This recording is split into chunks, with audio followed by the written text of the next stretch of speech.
Before we get into the episode, we want to take a moment to address the June 24th Supreme Court decision to overturn Roe v. Wade. This decision stripped away the legal right to have a safe and legal abortion. Restricting access to comprehensive reproductive care, including abortion, threatens the health and independence of all Americans. This decision could also lead to the loss of other rights. To learn more about what you can do to help, go to podvoices.help. We encourage you to speak up, take care, and spread the word. Darkcast Network.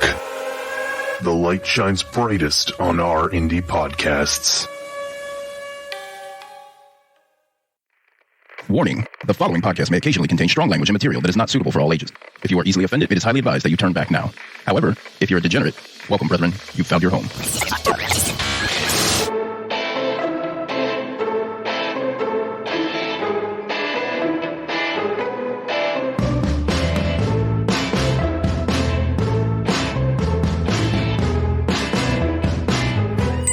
Welcome to the Crime Diner. We're a Jersey podcast, and on the menu is a variety of true crime, cults, mysteries, historical hilarities, and sometimes victim stories. We do this within a Dinner with Friends theme. I'm Nidia. I'm Dana. I'm Cindy.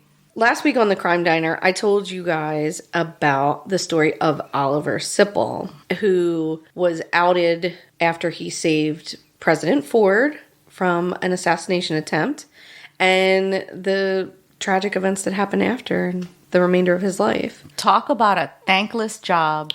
I really feel terrible for how things played out for him because it was really sad. It was a sad story. Today, I'm going to share a mystery with you. A mystery? A mystery. I'm telling you about the mysterious death of one of the world's most courageous boxing champions, Arturo Gatti. Really? Yes. His suicide was especially shocking since inside the ring, the man was world known for never giving up. Oh, shit. So it's a thing that is still heavy on the people's minds. Really? His friends, people who knew him, people who watched him in the ring. I mean, his fights were insane. Really? Barbaric even. Really? So he would never give up in the ring. Never. Yeah. I mean, he would have cuts in his face, freaking, I mean, his face was a bloody pulp. Yeah. And he would continue to fight. Really? And yet, I don't know anything about this. Yeah, it was an intriguing situation. Oh, I can't wait to find out. Yeah, I think Investigation Discovery did an episode, 48 Hours, something like that. Yeah. All right. Yep. So that's my story. But first, the food. Let us pray. Bless us, O patrons, for these thy gifts, which we are about to receive from thy donations through Patreon every month, under the power of the V Podcast. Cult. God, that smells so fucking good. What is happening here? There's a lot of carbs. Jambalaya? No, because That's like liquidy, right? What is that? What's this? What's happening here? What's going on? What are we eating? So this portion, the rice that you see, that you see sausage and there's chicken in there. That's why I thought that is called Galinhada. Okay. I was close. Okay. And that is a traditional Brazilian dish of chicken and rice, and it's a comfort meal. The other thing is the Brazilian cheese bread, which is called... Dana just clutched her tits. Oh my God. Pão de queijo. Okay. Cheese bread. Cheese bread. It's Brazilian food. Listen, we're about to have carbs with a side of carbs. On top of carbs. And some meat with some carbs. I'm about to be so stuffed and with the stupidest happy face on. For all three recipes today, I used the same chef's site, which is Olivia's Cooking. She was from Sao Paulo in Brazil, and she's now living in New York City. So all these recipes are from her, with the exception of the drink. But the dessert, both of these recipes both came from her. So hopefully you enjoy. What are we drinking? Oh, that's a whole other monster. Okay. Okay, can I open this monster? Yes. I've been dying to have a sip. Ooh, that is strong. Hence the reason for all the ice. So this is Brazil's national drink. It's called caipirinha, and it is made with cachaca liqueur, and muddled strawberries or muddled limes. And it's usually just ice, the liquor, and the muddled fruit. That is it. It tastes like Red Robin's freckled lemonade. It does. I've never had it, so I have no idea. In this case, instead of doing the traditional just lime with it, I actually added strawberries to it because there's some options. Delicious. It's fantastic. All right, let's get into this.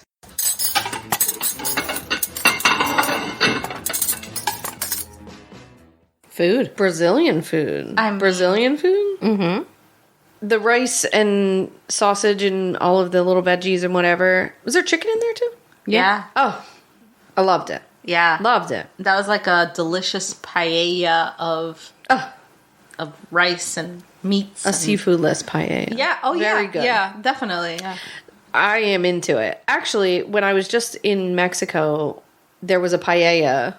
Mm-hmm. And my sister was like, oh, I don't eat paella because I don't eat seafood. I was like, there's no seafood in this. There was fucking chicken and shit. And I'm like, I wonder if it's sort of when I was drinking this fantastic tropical drink and eating that rice, there was like a minute where I was like, oh, this feels like having a little tropical situation happening here.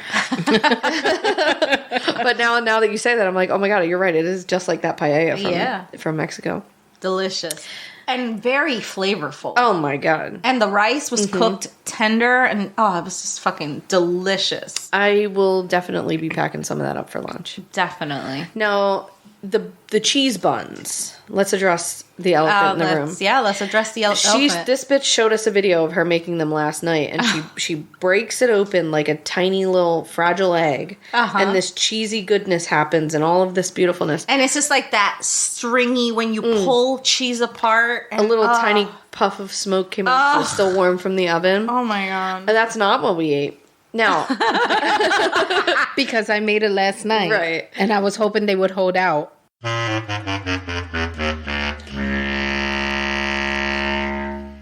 No. I tried to heat them up in the microwave, which I don't know if that made it better or worse. No, that may have made it worse. Yeah, possibly. But the flavor was really there. You said it was made with a different kind of flour? It's made with tapioca flour. Tapioca flour. Okay. Interesting. Mm-hmm. Never heard of that. I would have liked to have it fresh out of the oven. I would love to, because it looked fantastic. It tasted fantastic when I tried it last night. Really rude. Yeah. But I took one bite and I was like, nope. Oh, I ate mine. It was a texture issue, but the flavor was still the same, but the texture definitely was not that soft fluffiness that I had from last night. What kind of cheese was inside? It was Parmesan and mozzarella. Oh. Yeah, I liked it. I wish it was fresh from last night. That's all. But the flavor was there. I was into it. I took one bite and I must have had the one flavorless piece because I was just like, okay, this is not. Well, when I did, she said put a little salt on it, and that really did punch up the flavor. Yeah. Mm-hmm. Okay. Well, I mean, the recipe didn't come can't win them all. The recipe doesn't come with salt.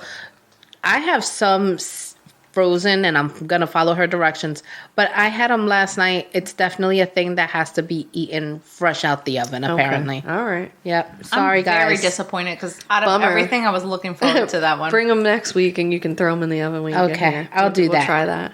She's Dana's like, fuck you. Thinking that I am not opposed to that. I'll do that. Okay. Dana's thinking her kitchen's going to be done next week. I don't know about next week, but I do have an oven, so I mean, I can use the oven. Oh, okay. It's just not pleasant. Oh. But they're supposedly starting on Monday. I've texted them many times this week. They're supposedly starting on Monday. Or they're getting the Kathy thrown at them. Oh my God. I did text him and be like, yeah, hi. I'm not sure I was clear on the mental stability of my mother. She's in a full Kathy rampage, so can we get an official start date? And he was like, I'm so sorry, which whatever. I appreciate that, but like, can we just get an official start date, please and thank you? Honestly, he's just lucky she is not in the current state. Oh my God, I was telling my friend, so I went to dinner with a friend the other night, this is a high school friend who like, you know that friend that you have from high school that you don't see them for 5 years and then you go to dinner and just pick up like you never stop talking. This is that friend for me. I can't relate to that. Okay. I can. So this is that friend for me. Like I could not talk to her for 10 years and be totally like, we never missed a beat. If she wanted to come in, I'm like, oh, the kitchen is just, you don't have to come in. It's trashed in here. So I was telling her about the Kathy rampage and she was like, Oh, your mom wouldn't even fly here. That bitch would get in the car and drive straight here from North Carolina. She would be like, wind herself up all the way from North Carolina and just like a fucking top, just pull the pin and just spin on like and I'm like, oh my God, you get it. You totally get my mother. I'm like, sir, you just don't know what you're in for. Like, you're just, I suggest you start. Thank you. Hurricane Kathy. Frankly, I am surprised your mother has not already been here. Rips somebody a new one she's and ready. gone back. She's ready to. She texted me this week.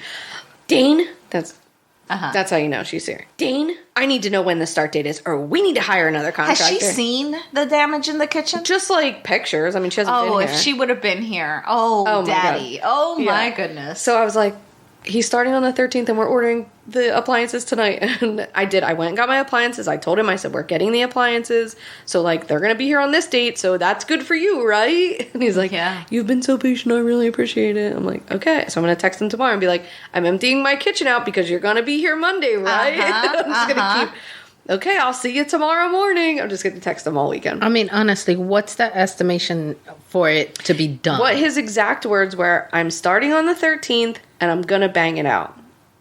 Whatever that means, I don't fucking know. This shit has been since February, so, like, I don't think we're going to bang anything out, but... So, yeah, anyway, that's my kitchen update. This has been a kitchen bulletin. Yes.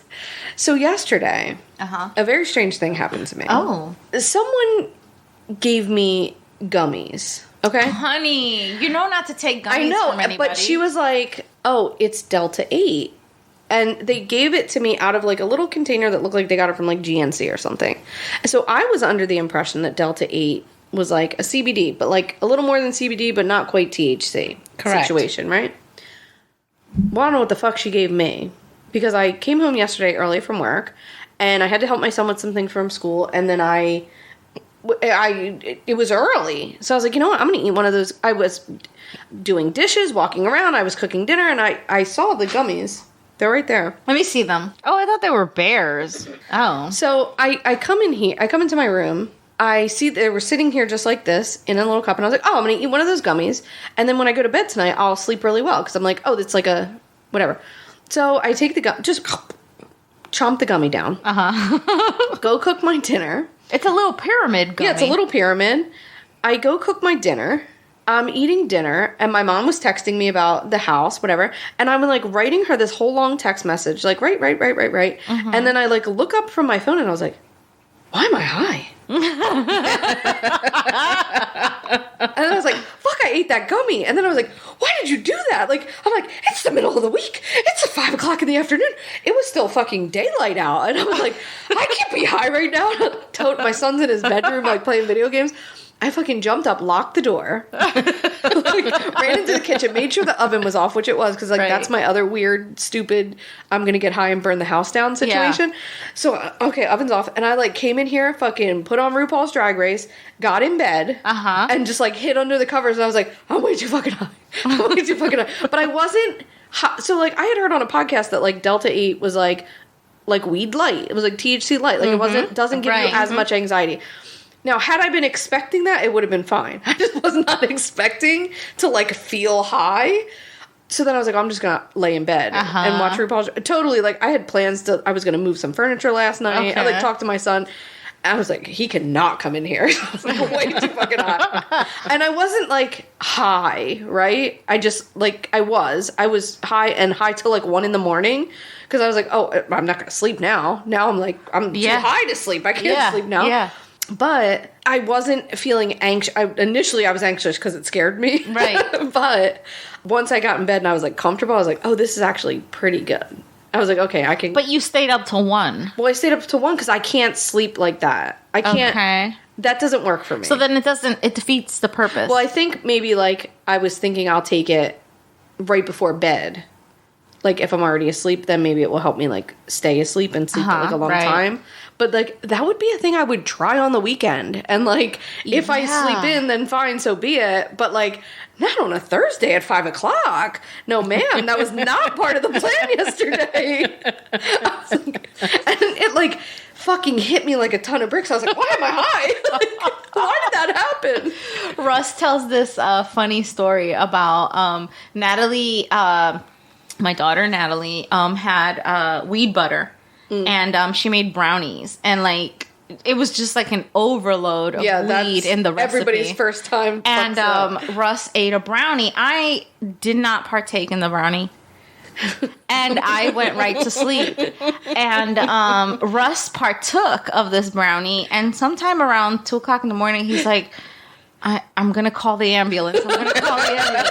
He's like, I feel like I'm having a heart attack. Ned, I'm having a heart attack. I'm going to call the police. I'm going to call the police on myself.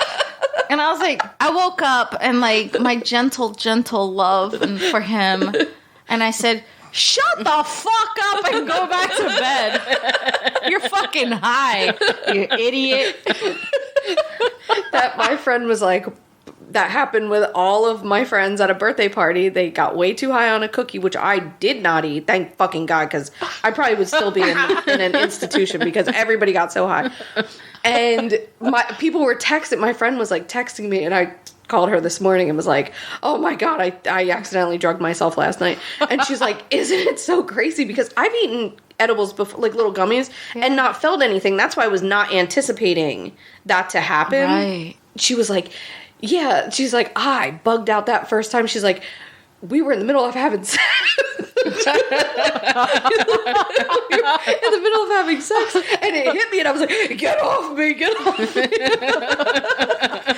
And I had like, she had like texted me later and was like, I think I'm gonna die. I think I'm dying. And then so she was like Googling it, and there was like an article she found while she was like really high, and it was like, no one ever dies from weed. And she was like, oh, thank God. You're just too high. Go to bed. I mean, cops have called the cops on themselves. Well, that's what was making me laugh when you were telling that Russ story, because it's like, don't do that. No. Don't do that. No. But for me, it's like, when I'm too high, which I do want to, like, this does not happen often. Like, this was tragic that it happened in the middle of the week, because I was like, I don't even know how I'm going to go to work tomorrow. Like, I was like, did I set my alarm? I set my alarm, right? Did I set my alarm? I set my alarm, and it was like, you have 11 hours to sleep. I'm like, I'm not sure that's going to be enough. I was like, so worried.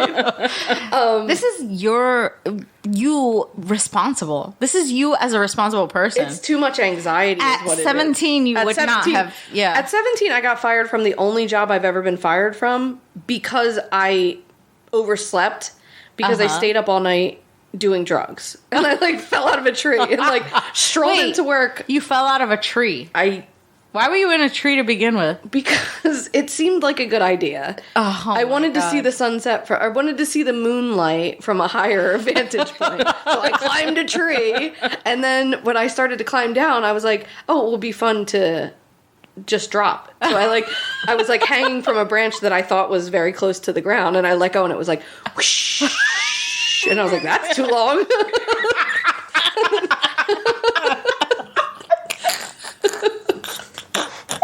Anyway, I did not break my tailbone, but it felt like I broke my tailbone. It didn't feel like I broke my tailbone at the time.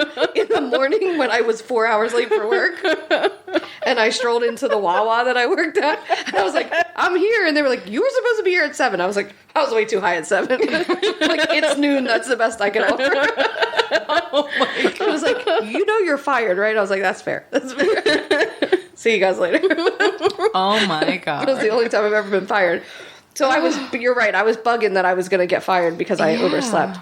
I didn't oversleep, but I did sleep pretty well once I finally did fall asleep. But for me, when I'm like too high like that, when it's which again does not happen that often, but I get under the bed and it's like the monster with your foot out. Like, as long as I'm under the covers, I'm like, oh, I'm not that high. It's the fine. highness can't get you. Get me. But as soon as, like, I was trying to turn over and I accidentally turned the TV off, and I was like, fuck, now I got to get out of this bed.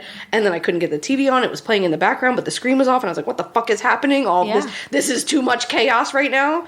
Once I got it all situated, I got back under the cover. I was like, okay, this is fine. I'm going to be okay. This is just why the fuck are you so high in the middle of the week? This is too much. Wow. And I'm like, it's not even real weed. It's like half weed. Definitely not. I was fucking high as shit. I've had a Delta 8 thinking it was like a normal edible Yeah. and trying to go to sleep. And let me tell you, Unless it's not a Delta. Damn. Anyway, so I made an egregious error last night. And drugged yourself. I was thinking if you guys leave early enough, I might eat the second one to see how I feel tomorrow. But Lessons not. were not learned. Well, at least I have better time to figure out how I feel Got about it, it. And got I'm it. expecting it. I was not expecting it last night. It really clobbered me over the head where I was like, plans were not made for this event. This is not how I normally do this. Wow. Anyway, it was tragic. It was very upsetting. But And- you're willing to do it again today. well, I'm a little bit more prepared, Right, You know? yes, Then I yes. know I didn't have my pajamas on. I had to take there was a whole outfit change that happened. It was a lot. Wow. She's literally got a little orange pyramid inside of a foam cup. Because she literally handed me 2 gummies. What are you doing? You just take drugs from people and then put them in your mouth? What are you doing? Apparently you do. Dummy. Yeah. And she wasn't even at work today for me to yell at her because I was like, I have to have a conversation with you, ma'am. Not expecting that. considering the amount of times you've taken drugs, you have no idea what they came from. Well, and that was the thing that, like, you know, when I sort of had a clearer mind, I was like, just because someone tells you it's Delta 8 does not mean it's fucking Delta 8. Right, yes. Clearly, I don't know what the fuck that was, but I was high as shit off of that. And I was not expecting it. Like, I was just like, oh, I'm very high. I'm happy for you with that. I was not happy about it last night. No. Did you go to Dunkin' this morning? You know, the Dunkin' line has been very long. Uh-huh. And so I had been going to Wendy's because they have a halfway decent breakfast. But I'm in an ideal situation that I have a Dunkin', a Yes. Burger King, and a Wendy's, yeah. And I don't normally do Burger King because they weren't doing breakfast. But they're open again for breakfast. And I'll be honest with you, Burger King has my favorite breakfast, which is a ham, egg, and cheese croissant sandwich. Do they? Yeah, and you have to order 2 of them because it's cheaper to get 2 than 1. What? Because I was like, I don't need 2. Right. 2 sandwiches is a lot. Right. But it's 2 for $4. It's a fucking bargain. When if 2 and an iced tea is $7.99, but 1 and an iced tea is $8.64. Makes no sense. Well, I have to have Right. 2. That's dumb. Right. Now I'm eating 2 sandwiches. I have to get my shit together. This It's a is too much. financial decision, really. Not only is it a financial decision, but like, Mama does not need 2 ham, egg, and cheese to wake up a croissant, which is on the way to work in the morning. Wow. I mean, you could give it away. God, this is so much work. So much work. wow. And you have one of those every day? No, I'm gonna stop. This weekend. Okay. I'm driving to work this week, and I'm like, you're spending too much money on fast food. It's Yes, crazy. It's you crazy. really are. When Bring I it could- from home. I'm hoping that next week that I have a kitchen and things will be. okay. And then I'm like, I can make my breakfast in the morning. I can make tea. Right. It's not like I can't make tea. Right. And then it would save me lots of money. It's like a couple $100 a month, probably. Damn. It's very gross. Yeah. Ugh. You could be rich if you just And saved then that money. I go through a cycle of like, you deserve Dunkin' in the morning. Really? You deserve a ham, egg, and cheese croissant sandwich. You deserve a honey buttered chicken biscuit from Wendy's. You deserve that. Wow. Because if you loved yourself, you will get yourself the things that you want, which I do. I do love myself. Look at her. I am almost done my drink. I see And that. I feel myself having double vision. Do you want to have dessert? Yes, right Let's do now. it. All right. The fuck is that? Are they little like bonbons? Sniff. It smells super chocolatey. It will be. And they have the non-Periolos. Nonpareils. That. And they have chocolate sprinkles. What are they? They're called traditional brigadeiros, Brazilian fudge balls. Oh, we're about to fuck them up. Yeah, we're about to fuck them All up. right. They're All right. pretty. Mm.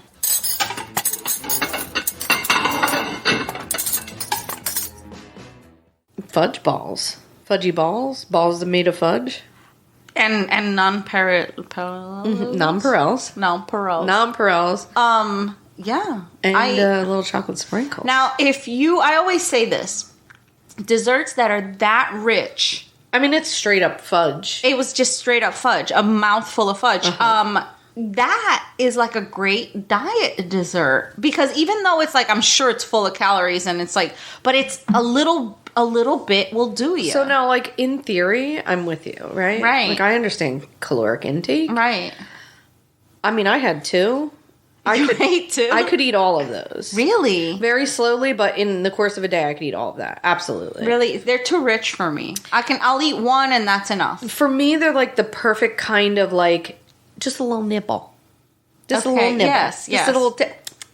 Yes. And then I could nibble that whole tray away. I mean, eat very easily nibble that whole. They're so good. I love nonpareils.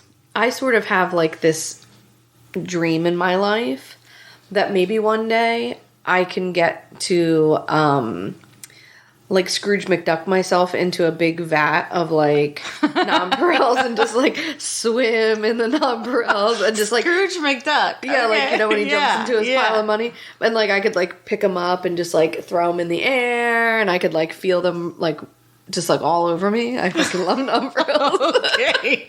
Wow, that's a rich fantasy. I like that. It just dawned on me that you got vanilla ice cream for this event, and I was hoping for some cakiness. Yeah. But this was full on We fudge. did not need ice cream. No. I mean, I could. The one time she's like, "Go get ice cream." I'm like, I mean- we don't need ice cream. But honestly, it would be with a bowl of ice cream with fucking 2 of those in there. Oh my god, girl.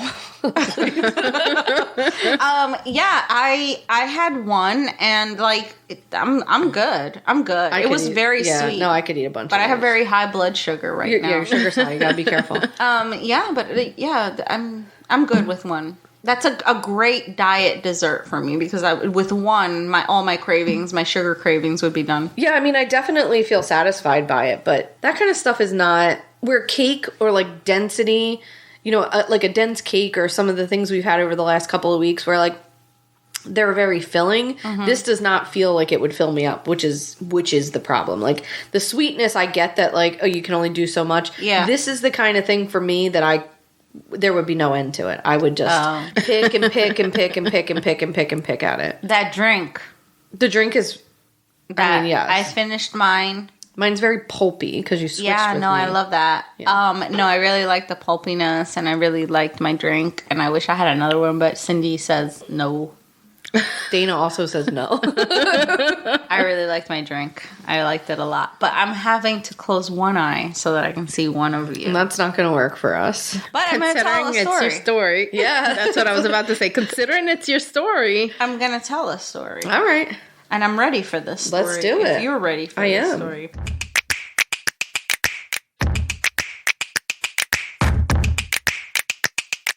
Are you an adult that wants to read but doesn't really have the time or the attention span? Are you behind in your TV viewing and just want to know what's out there? Well, look no further than Dustin Can Read and Watch. I'm Dustin, and we've got modern and retro young adult and middle grade books. Dustin Can Read. We've got television and movies. Dustin Can Watch. Recent comedies, supernatural, musicals, and even the MCU. Show only meant for adults. Parents suggested to listen to the program before subjecting their children to idiocy. This program is not always safe for work. For more info on this podcast, hit me up on Instagram at Dustin Can Read or on Twitter at Dustin_Holden. Don't miss out. It's all going down on Dustin Can Read and Watch.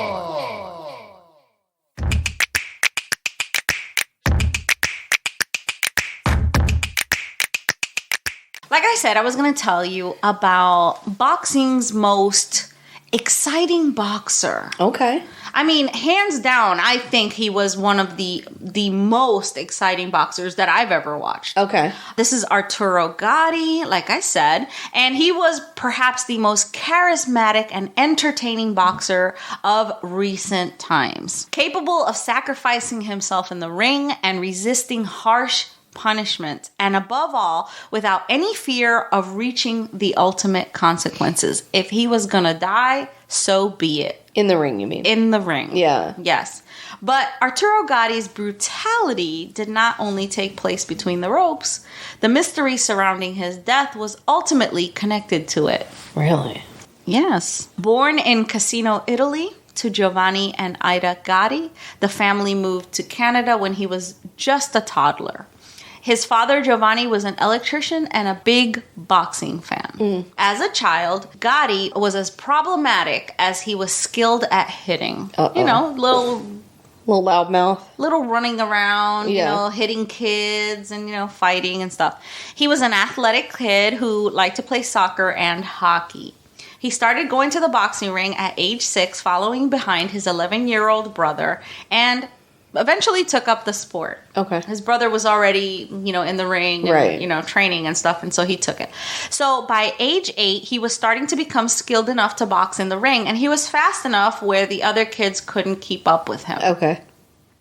So this caught the eye of, people, and he began to box competitively, in the little, for the little kids, So after his father's death, which he was around 15, he decided to take boxing more seriously. So he began an amateur boxing career that would have him as an Olympic prospect for Canada. Oh, shit. The boxing style required for competition didn't suit him. You gotta kind of stand there. You gotta be technical. You gotta move away. Right. It's a point system. Yeah, it's a point system. So he's not the type of boxer that would go by the point system, right? So it didn't suit him. Gatti was a slugger, and the Olympic boxing is more technical. Right. All right? Yeah. So he decided to end his amateur career and box professionally for money. At this point, he was 19 years old, and he emigrated to New Jersey to perfect himself and start his professional career with a third-round knockout against the American Jose Gonzalez. So right off the bat, he gets in the ring and gets a third-round knockout victory. Okay. Because he's just fucking there. Right. And even that fight was nominated for Fight of the Year or something. Okay. Because his fighting style was very much like cinema, like the cinema style. Like if you see a boxing match in cinema, it's not technical. It's not like punching and then it's very dodging. Dramatic. It's boom, boom, boom, boom, boom, right? And the guy's cut and bleeding, and he's still fighting through. Very Rocky-esque, right? So that's how he was. Mm-hmm. So by the age of 23, Gatti's reputation in the ring was legendary. He was just fucking known as entertaining as fuck. What, year, decade are we in? This is the 90s, early 90s, okay? So, he had a style of boxing that can only be described as toe-to-toe action. Okay. The whole time. Right, it never gives up. Never gives up, just fucking there. So, he was like a real-life Rocky Balboa. Rocky from the movies. I never seen that movie, but no? I do get it, yeah. All right.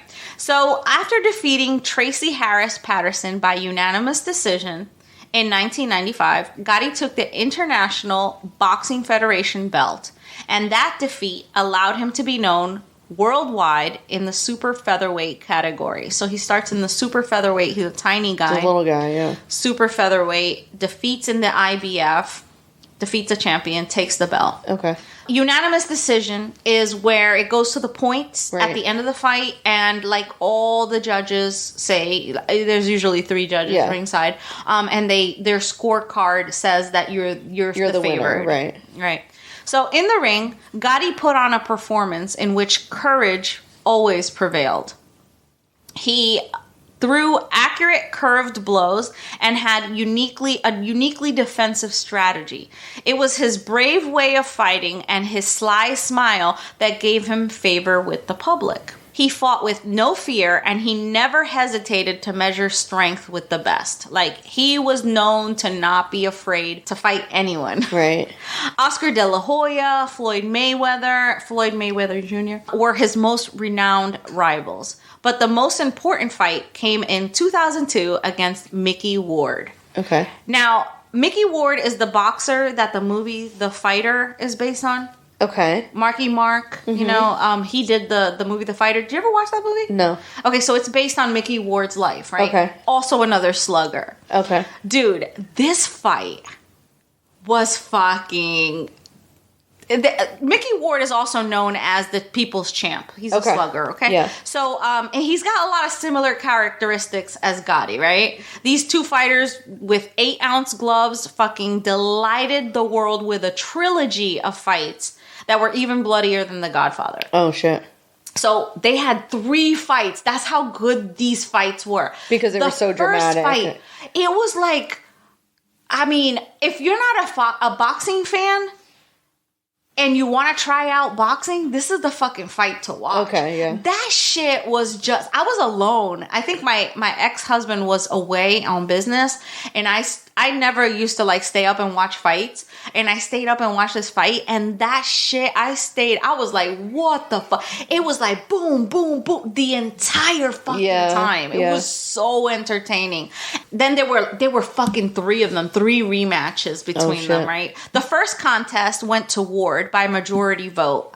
Perhaps unfairly, because it appeared to be a complete tie. Okay. Like, I mean, dude, I if you're ever high and you're looking for something to watch that shit. It was so fucking very good. Stressful, actually. No, it was so fucking good.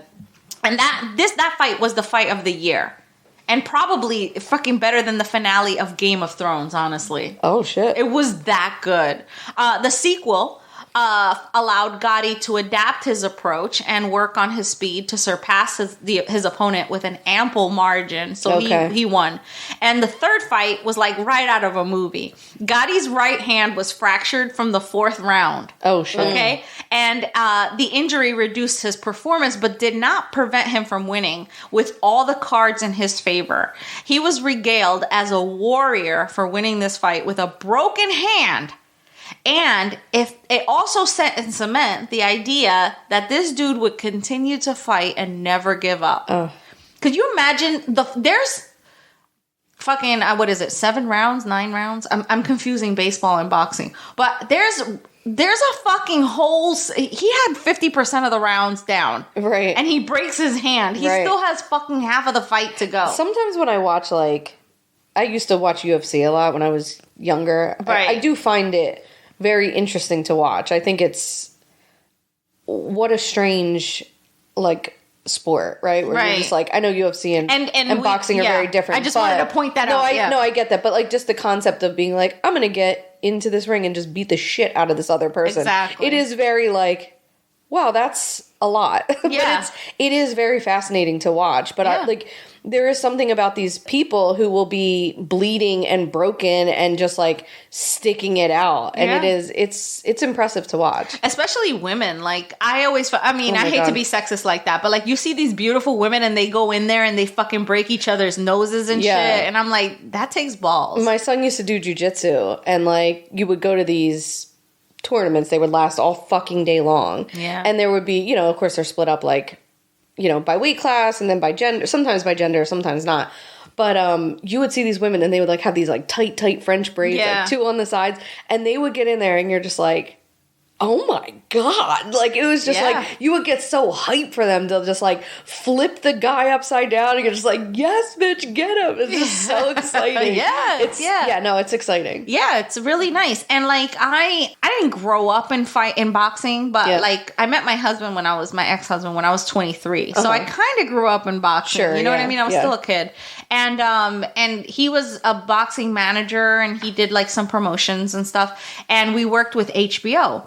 So we hung out with a lot of these people. Like I met these people. I hung out with them. I gave them rides from the airport. We did stuff like that. And they're just regular folks. Yeah, sure, yeah. And so I know a lot of this like technical stuff, and I even got one of the boxing promoters like Don King, there was another guy, Cedric Kushner. He used to be the manager or promoter or something for Fleetwood Mac. And then he turned to boxing, and I got him a girlfriend. One of my cocktail waitress friends started dating him, and I have a story for Patreon, I guess. Because like I can't share it here. But so she dated him for a while. And like we rubbed elbows with these people, and I'm like, oh my God, they made a video game of you. And they're like, yeah. But I'm like kind of famous.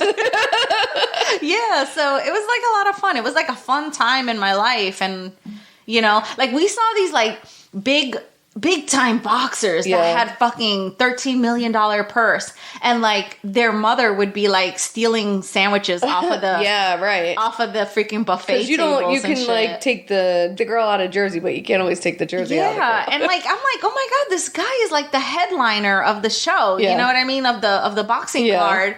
the fucking main event, and his mom and sister are putting sandwiches in their fucking purses. That's a scarcity mentality, man. If you come from that, it's I guess, but it was so funny because the buffet tables, like we were in, I want to say it was in the East Coast. I don't know if it was Washington State, Oregon, or California. That's one the of West those Coast, states. babe. Yeah, no, but it was like no, I get it. It was like, in a state. We gotcha. Yeah, it was one of those states in the West Coast. Did I say East Coast? Yes, you did. I've been drinking. My geography is just not that strong. Okay. So, and HBO was filming. It was, HBO was there and the whole camera crew was there and everything. And he had a fucking white tiger in a cage near the buffets. And I was like, oh, this is different. I love eccentric people. You're like, oh my God. When you give like mildly entertaining people a little bit of money, you're just like, it's the best. Yeah, oh, it was so fucking funny. Jim Lampley and like that guy like, let's get ready to rumble. Oh yeah. Yeah, I knew all those guys, that's funny. and they knew me by my first name, and I always used to feel so special because I would walk into like the press conferences, and they'd be like, "Oh, there's Dave Apollonia's girlfriend, Nia," and I'm like, oh shit, they know my name. Yeah. And these are like fucking famous people, but they were like so nice and down to earth. Anyway, it was like some of the funnest time that I ever had. Cool, yeah. It really was. And I traveled all over and I got to do a lot of fun things and meet fun people. But anyway, back to this. Yeah, get to the story. Yeah. So, like I said, he was a guy that never gave up. Right. He just fought. Right. In all, the intensity and bravery in Arturo Gatti's boxing style led him to star in several fierce fights. Gatti finished his career participating in 4 fights that were named the best fight of the year. And that's kind of a big deal because there's a lot of boxing that happens throughout the year. And for him to get 4 of them, that's like getting MVP 4 times. You know? It was July 2007 when he decided to retire from professional boxing after facing a much younger Alfonso Gomez, who achieved a technical knockout in the 7th round of the fight. And I believe that was like a really disappointing way for him to end. He was very depressed.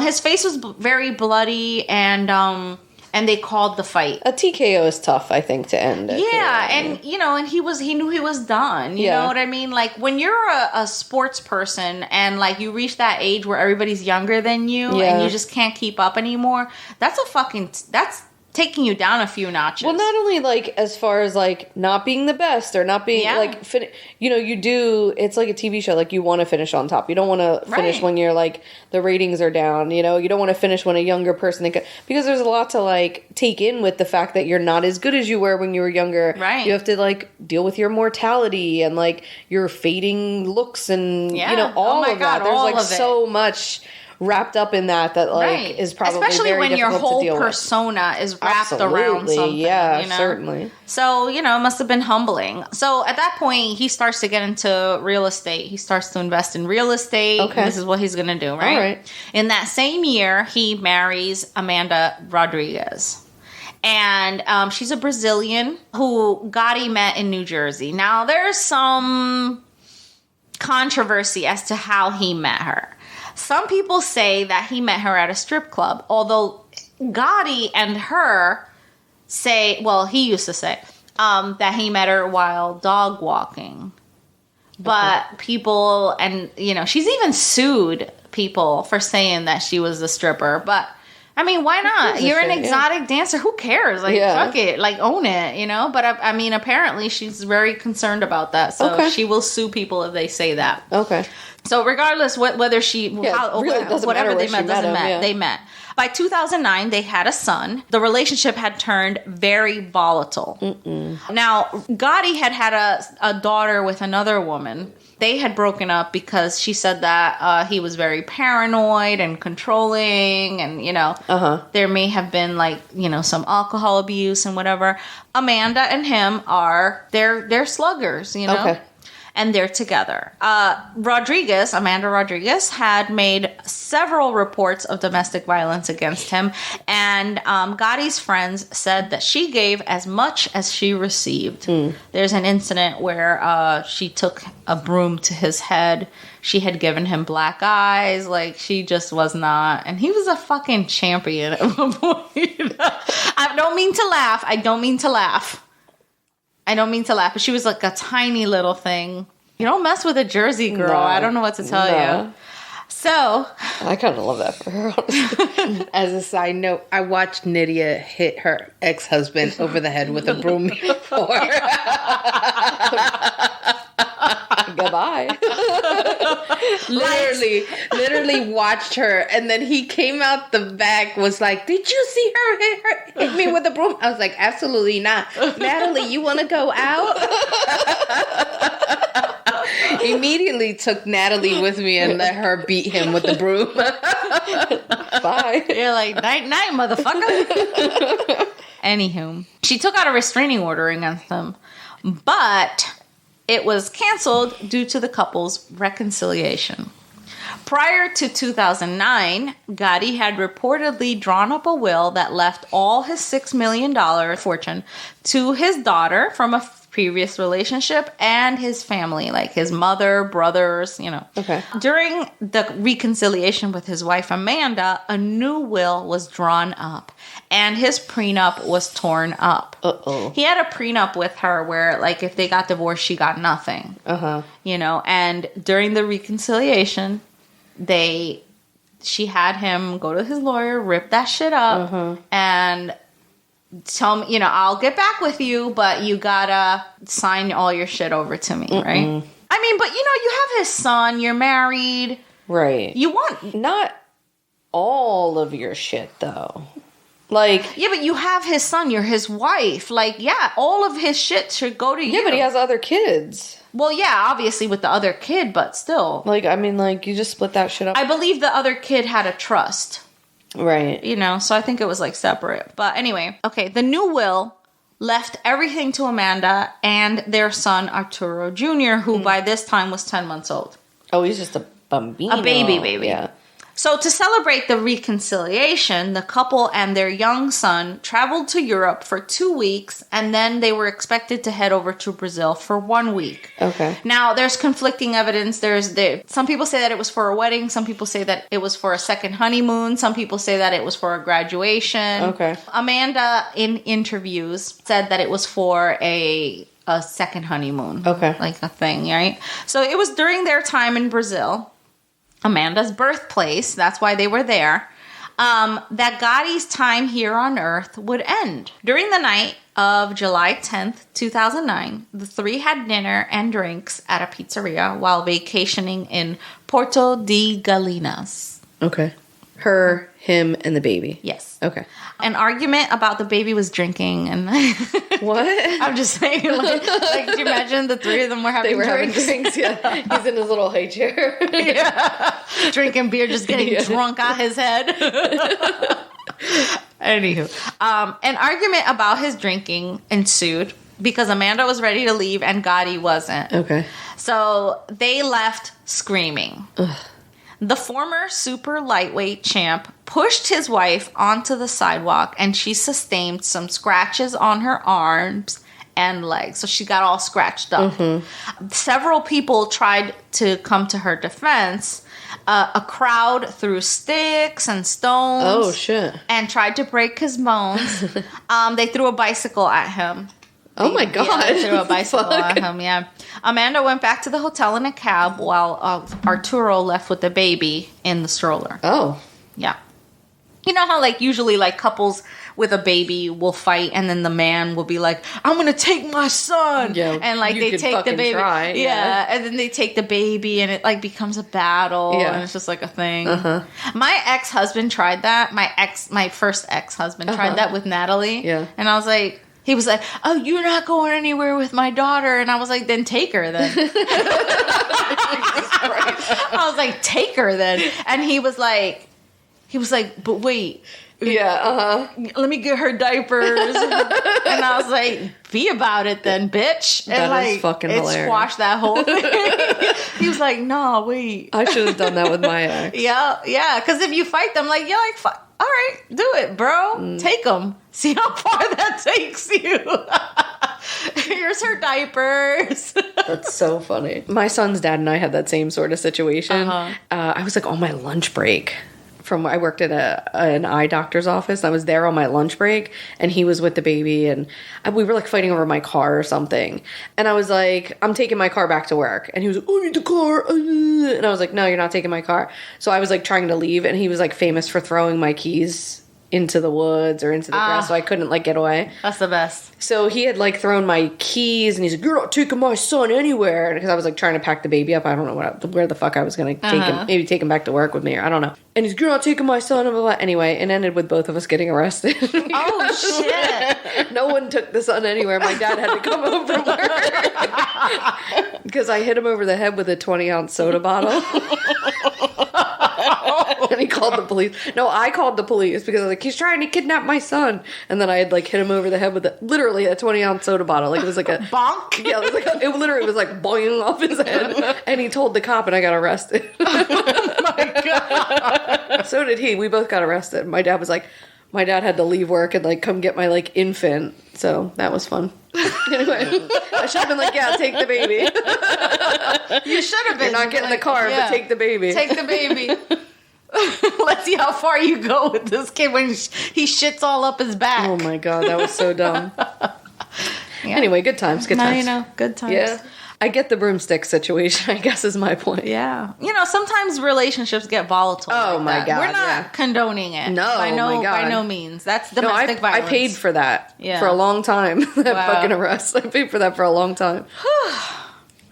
All right. So we're back at the she goes to the hotel room. Yeah. Well, the condo, alone in the cab. He comes sometime around 2 a.m. He returns with the baby. He's bleeding from the back of his head. He tells Amanda that he fought 4 guys. And then he sees her injuries and he says, "Who hurt you?" And she's like, You did this. You did, you bonehead. Right. And he asked her if they were done, and she responded with yes. So she takes the baby, she goes upstairs, and she goes to sleep. They have this beachfront condo that they rented. Yeah. 2-story. Beautiful. Yeah. That night, everything seemed calm, but it was nothing more than the eye of the hurricane. Sometime during the very early morning, the baby woke up and she goes down for a bottle. She goes down to the kitchen and she happens to glance over to see her husband lying in a heap on the floor. And she figures he's passed out drunk and doesn't give it a second thought. So she goes back upstairs and tends to the baby. Later that morning, she, gets dressed, gets ready to go, and she goes downstairs again to say goodbye to Gatti. And when she touches him, he's cold.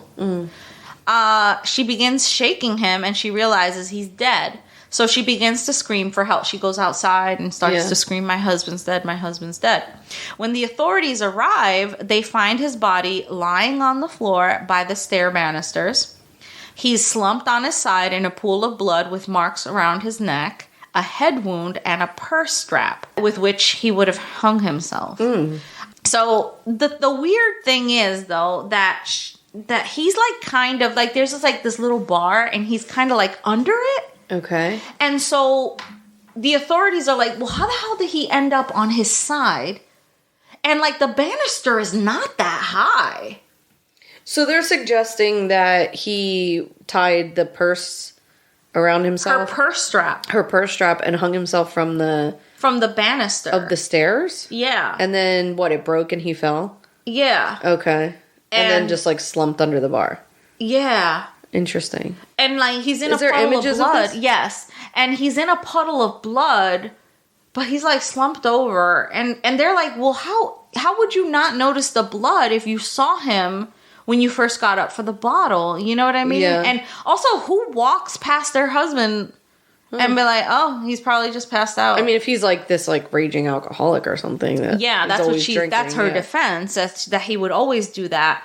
But the strap wasn't around his neck at that point. You know what I'm saying? So it's like the strap, and they what was the blood from? The back of his head. He had an injury, but there was a knife nearby. They found a knife on the counter. All right, but it was blunt force trauma to the back of the head. So like.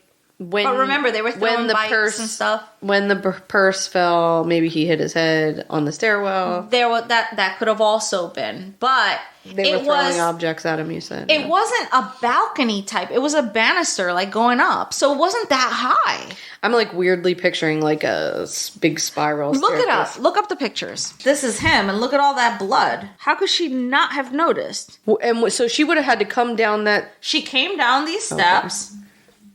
And went and got a bottle. So she walked. Oh my God, the way he's laying is very aggressive. Right? Okay, so now that Cindy just showed me a picture in color. Right. Maybe if I walked past that, I might not have noticed how much blood was there, like in the middle of the night. But like, I don't understand where they're saying that he, like, I mean, maybe if he like tied himself up there, but I don't know. Wouldn't he have knocked this chair over? I mean, it does come down to forensic. What does the forensic say? Is there ligature? Are there ligature marks around his neck matching a strangulation? So Amanda, says that somebody must have murdered him, right? But days later, she explained that her husband committed suicide out of the guilt that he felt for having hurt her. Mm-hmm. So from that point, a cloud of mystery settled over the circumstances of the death of Arturo Gatti. Yeah.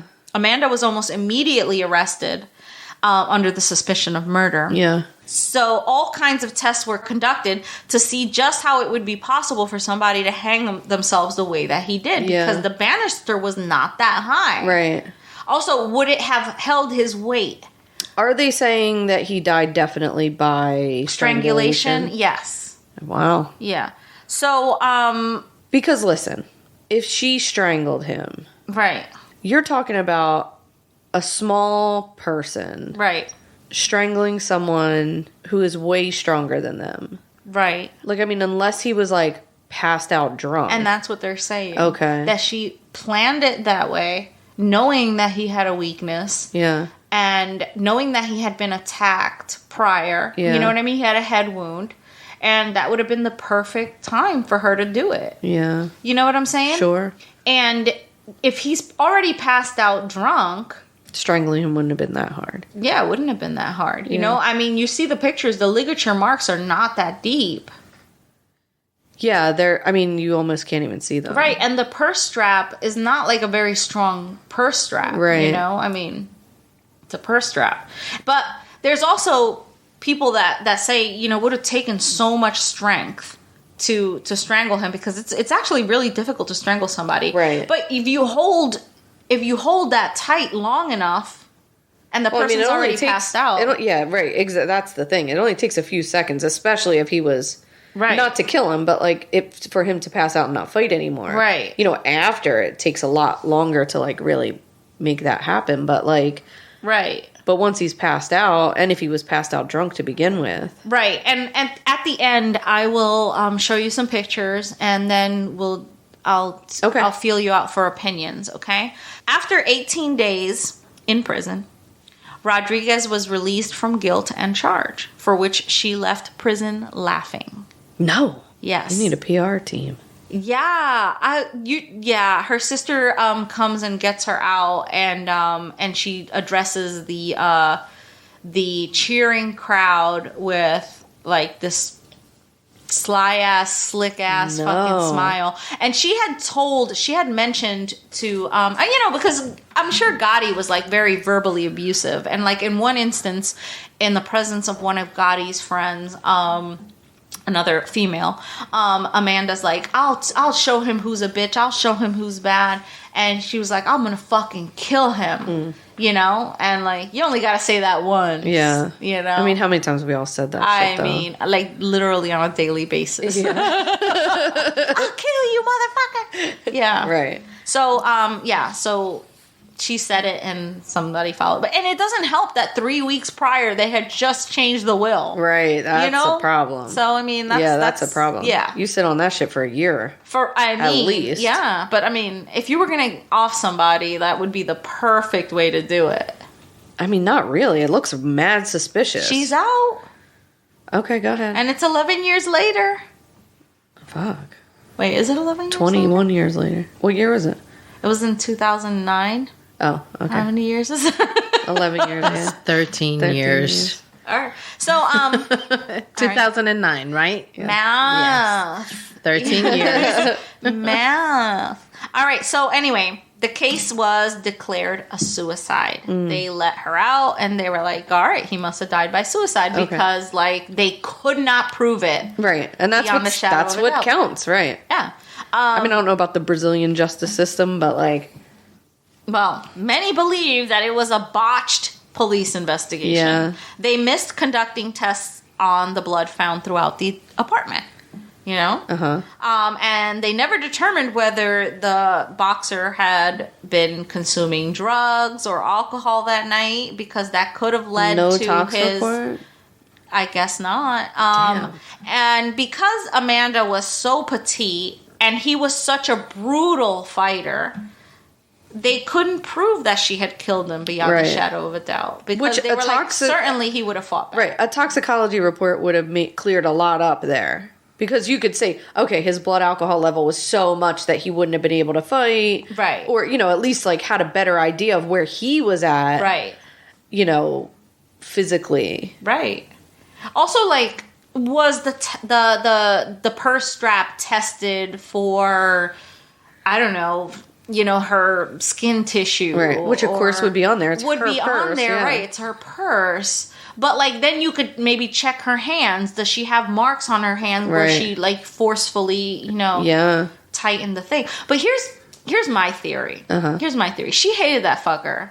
And she knew that she was going to stand to earn a lot of money. And she's like, oh, let me fucking let him die there.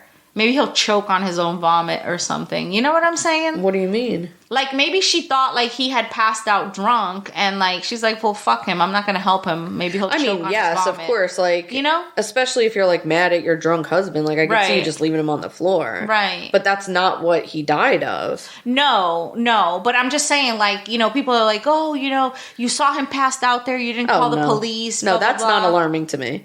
Yeah. Like, and in a hostile marriage situation where your partner, you're suggesting that he has a drinking problem and this is like an ongoing behavior. Yeah, like if my drunk idiot husband, not saying that he was, but I'm just saying if my drunk idiot husband came home drunk all the time and passed out places weird, I'm not going to go out of my way to drag his giant boxing ass to bed. Right. No, sleep on the floor and have a stiff neck tomorrow. Right. That's how you learn a lesson. Right. Right? Yeah, I mean... Also, no, you just drugged me down the street and I got scratches. No. Yeah, exactly. Like, you know what I mean? Like, that's not the part that's alarming to me. Right. What's alarming is, like, the amount of blood on the floor. What's alarming is, like... Yeah, but there wasn't... Physics don't work for this, like, to hang yourself from the banister. Like, that doesn't really... That's the stuff that doesn't, like, add up. Because I've got to say, that banister, based on the pictures, doesn't look like the type of banister that will hold wouldn't be sturdy, a grown man of his stature. It just doesn't seem that way. That doesn't mean it can't. Right. I have questions about the forensics. Right. Did they check to see if there's markings from the purse strap on the banister? Did they check to see how the ligature sat on his neck? Did they test all of this? It doesn't even look like it. It doesn't seem it was around that his way. neck. Yeah, I mean, because you would think if you hung it over the banister and then, you know, hung yourself, however that works, it wasn't even tied around his neck anymore. So, like, how did it get off his neck, off the banister? You know what I mean? Right. Like, I could see if it broke somewhere, but it would still stand to reason that it would be, like, partly around his neck. You know what I mean? Unless she took it off when she was, like, shaking him or whatever. Right. And also, not necessarily would he have died. If it broke, chances while he was trying to unalive himself, chances are that could have saved his life. Yeah. Plus, you would have heard the struggle downstairs. Right, yeah.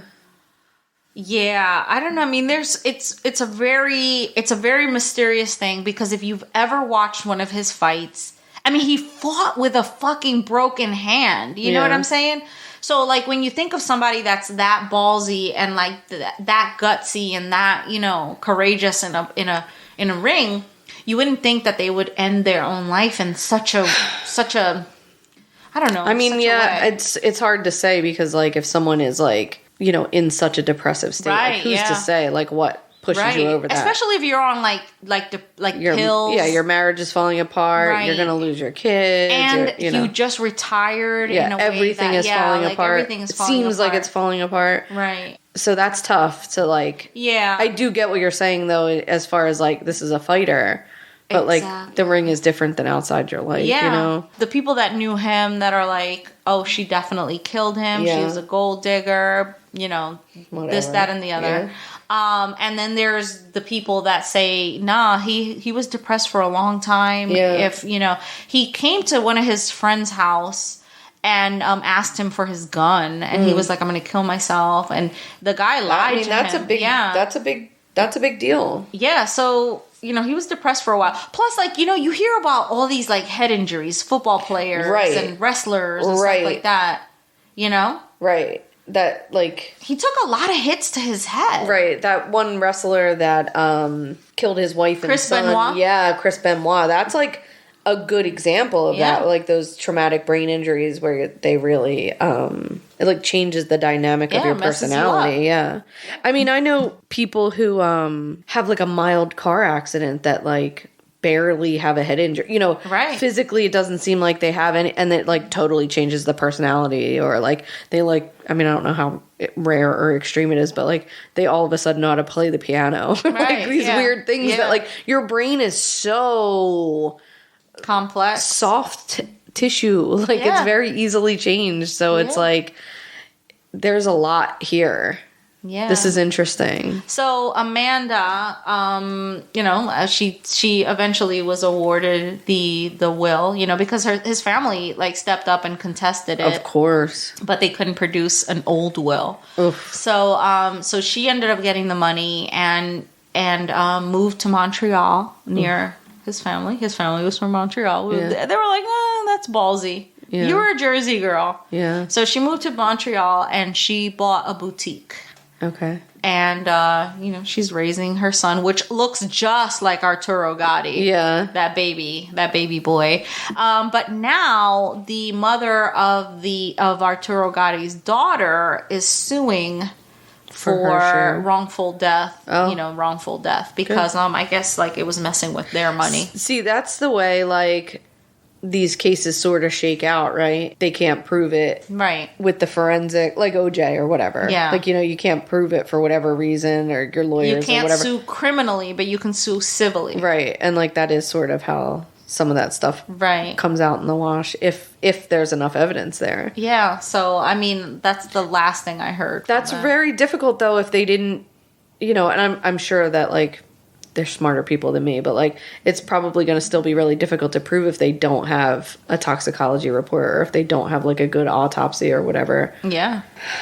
It's interesting because it's the perfect crime if she did it. If she did do it, it would be very smart to do in Brazil, where maybe they're not going to do the same kind of crime investigation as they would. Like, it's like the girl in Aruba that you covered. Oh, Natalie Holloway? Yeah, Natalie Holloway, where, like, the investigation maybe there is not going to be what it would have been in whatever city she was from in America, you know.